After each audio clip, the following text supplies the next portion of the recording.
Have you ever felt the pull of the unknown? That whisper of adventure calling you to leave everything behind? I did.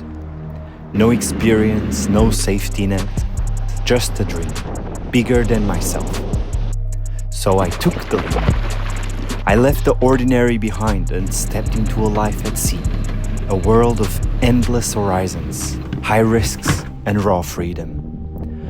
One boat, one mission, to live a life unshackled, to explore the world and to prove that anyone can rewrite their own story. This is my journey, and you're coming with me. I'm still in Sesimbra. I saw my dinghy continuously losing air, so I decided to hop on the beach with it, and I found the culprit. There's a bunch of slashes here, so I'm gonna fix that, and I need to find the other ones because all of them are losing air. There is no wind today, so I can continue going south. So I figured I would just work on some projects. So yeah, that's gonna be me for the next few hours.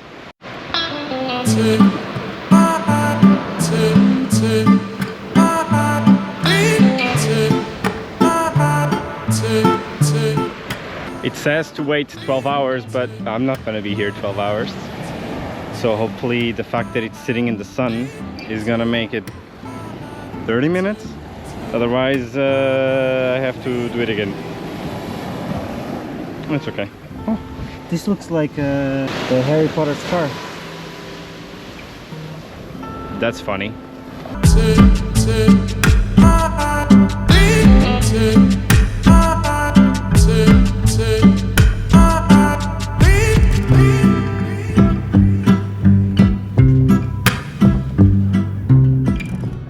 So I came out to explore some caves, so let's see what Sesimbra has to offer.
Oh, but it feels so good.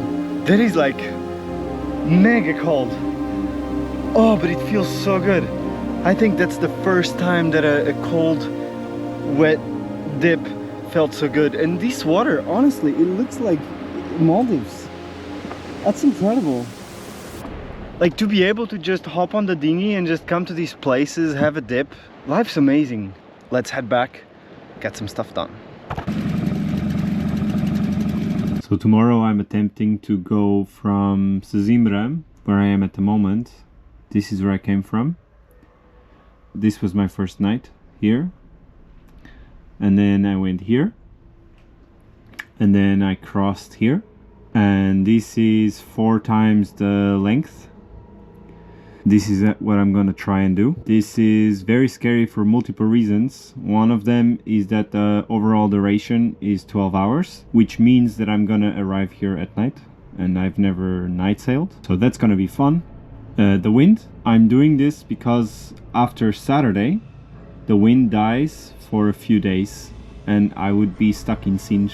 And then when the wind picks up again, it comes from the south, so I would be stuck effectively almost a whole week. And then there is a storm coming, also with winds from the south. So I want to get here as fast as possible, so that's why I'm undertaking this risk. That's, I think, the first time that I'm gonna be using my life vest, because this is incredibly scary. I hope that it goes well.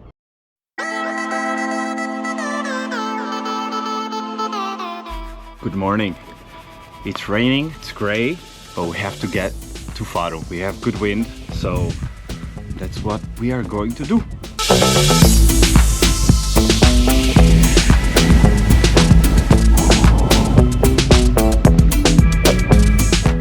We are doing around 7 knots. We will arrive around 8.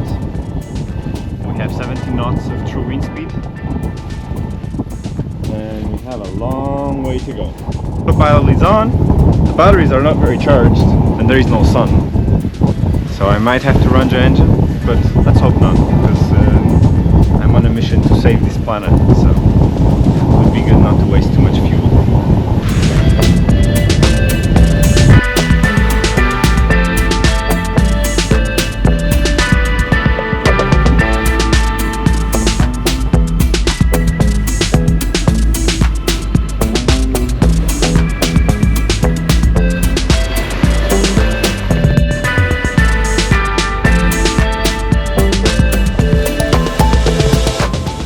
Extremely bumpy right now. Nose is already vomited. I was down deck because there seems to be something wrong with the solar, so I was trying to fix it to make sure my batteries get topped up.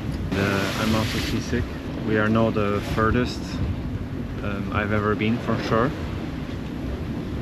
I don't see land anywhere in sight. I'm literally surrounded by ocean. Being seasick kind of takes away from the experience, but now I'm sitting up here trying to breathe and relax, and hopefully the ocean won't get much worse. We are doing around 7-8 knots. We have 20 knots of wind with 25 knots of gusts. That's roughly 50 kilometers per hour winds.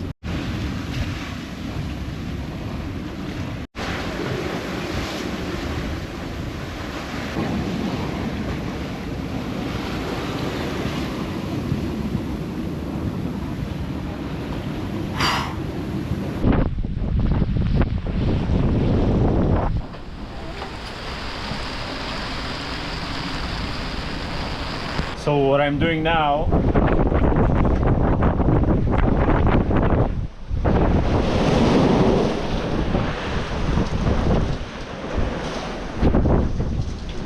autopilot was doing a great job, but there's too many waves. I'm trying to save the boat, as little banging as possible. So what I'm doing is, when a wave comes, and you should be able to see it, I'm turning into the wave, just a little bit diagonal, so that when the wave passes under me, that I can surf it. And by doing that, I'm minimizing the amount of impact of the boat, like completely crashing into the water after the wave passes, which is basically what happens if you're just going sideways into the waves. I also realized that the more you go upwind, the less the wind affects you. I'm going a little bit like beam reach, which means the wind is going from the side, but when the wind really picks up, I go very close to close haul, which means the wind comes from the front, and that kind of helps mitigating the impact that it's having on my rig, because the last thing I want is to break a rig and have to deploy a life raft and ask for a mayday. We are also approaching the halfway mark, where I told myself that if it gets too hard, I'm just gonna stop and that scenish. We are maybe around an hour away. I will see how the weather gets when I get there, to continue going or to stop. Oh, there's a big one right there, look. And surf it down.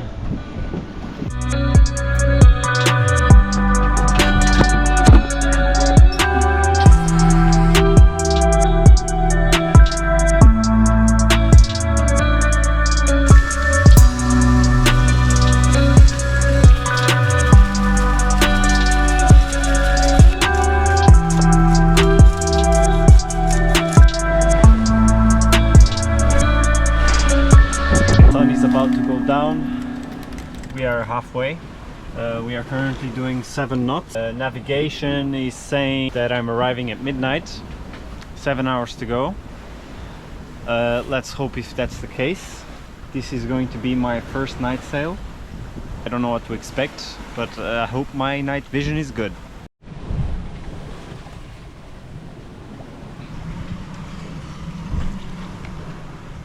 I've been playing with sails for the past hour because I had a massive surge of speed, and I was doing like 11 knots.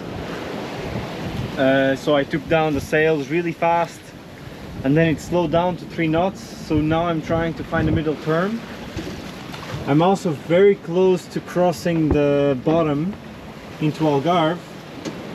And I saw that the wind is gonna drop, so I want to have enough momentum to make the turn without having to turn on the engine. So yeah, it's been a very beautiful dance of trying to get the wind pattern and preparing accordingly, because obviously, you know, this boat is not really made to go more than 10 knots. But yeah, it was actually, I was impressed how smooth it was. It was a smoother ride when it was 10 knots than now it's 5. It's all choppy and everything. So yeah, I don't know, maybe faster boats are nicer. You'll see. Maybe the next one. I can't show you much because it's all dark up there. Autopilot is still going.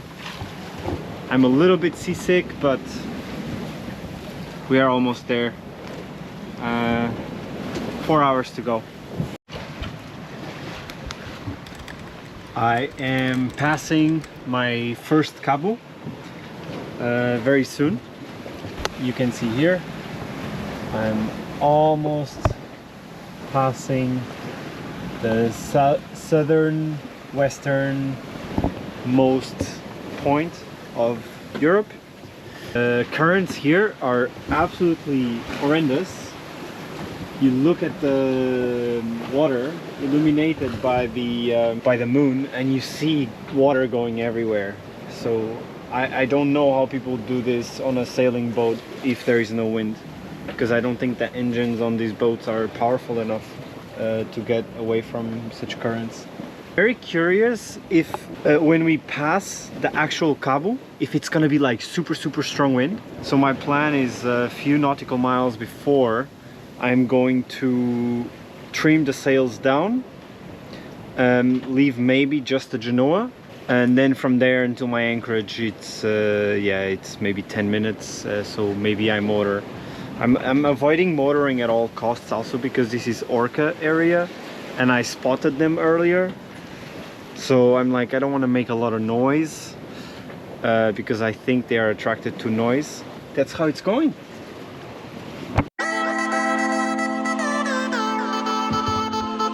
So we've made it to Sagres.